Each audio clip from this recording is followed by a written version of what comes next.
Rain lashed against the cracked windows of a lonely farmhouse at the edge of the valley, the wind howling like a wounded animal and shaking the wooden walls until dust fell from the beams. Inside, Clara wrapped her shawl tighter and watched the small fire in her stove struggle to stay alive. The old house creaked inside, the only sound she'd known for months. Life had become a pattern of work and silence, days blurring into nights, but storms like this made the emptiness louder. Then came 3 sharp knocks. She froze. Out here, no one came after dark. Her heart thudded as she lifted the oil lamp, its flame trembling like her hand, and opened the door just enough to see.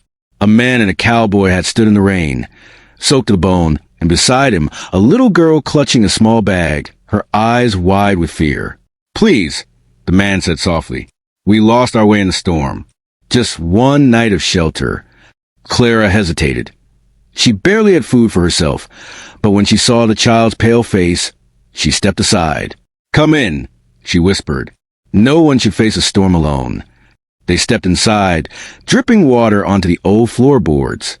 The girl shivered quietly while her father removed his coat. Clara fetched her only dry blanket and wrapped around the child's shoulders. "Thank you," the man murmured, his voice carrying calm authority. He introduced himself as Luke. His daughter was Emily.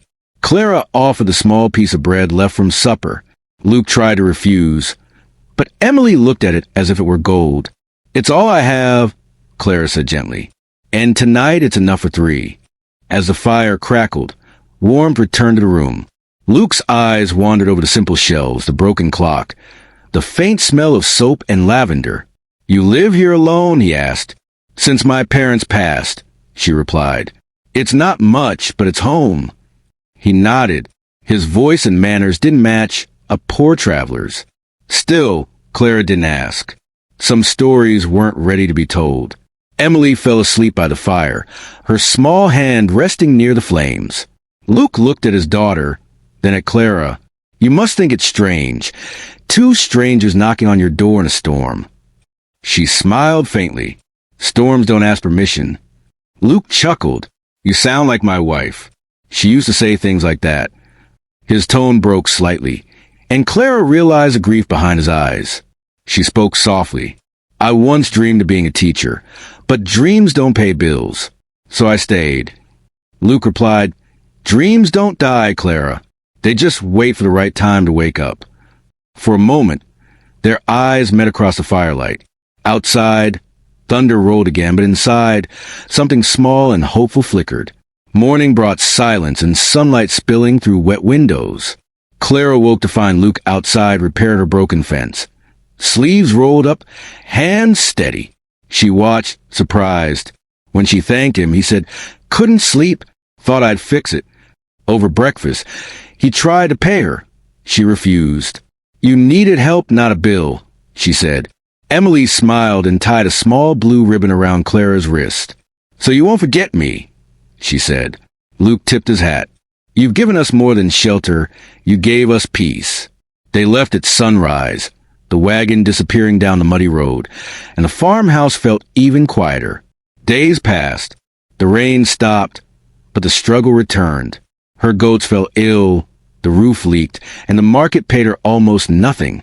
Each night she lay awake, staring at the ceiling, remembering the laughter that had briefly filled her home.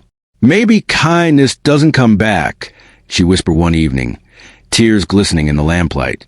The wind outside offered only silence.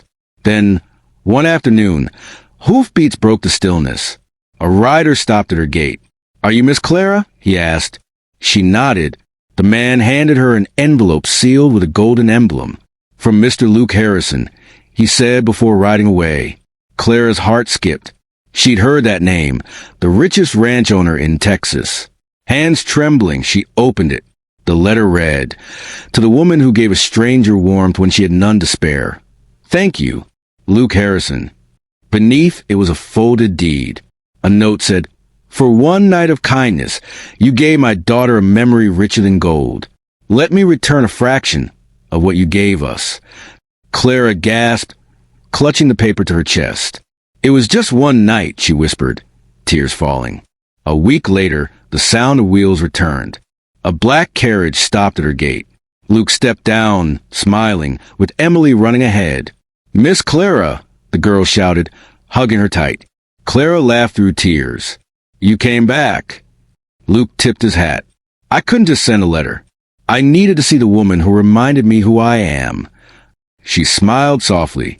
"You were never lost," she said, "just waiting to be found." Luke chuckled. "Maybe so. But that night, I found more than shelter. I found grace."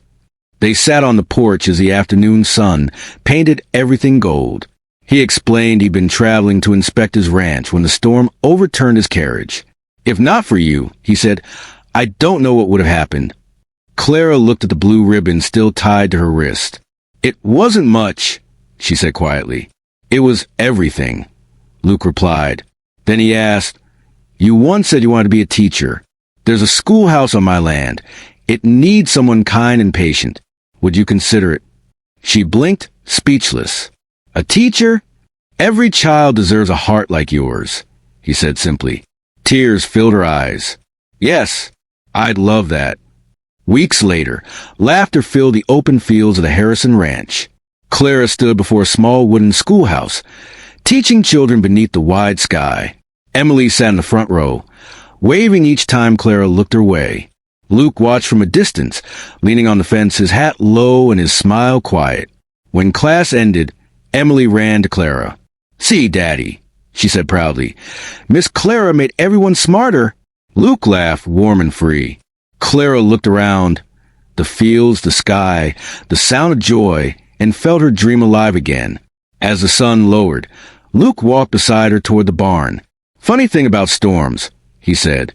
"They destroy some things but bring others together." Clara smiled. "I guess even storms have a purpose." He handed her a small box. Inside, framed in glass, was the same blue ribbon. "So you won't forget us," he said. Clara's eyes shimmered. "I never could."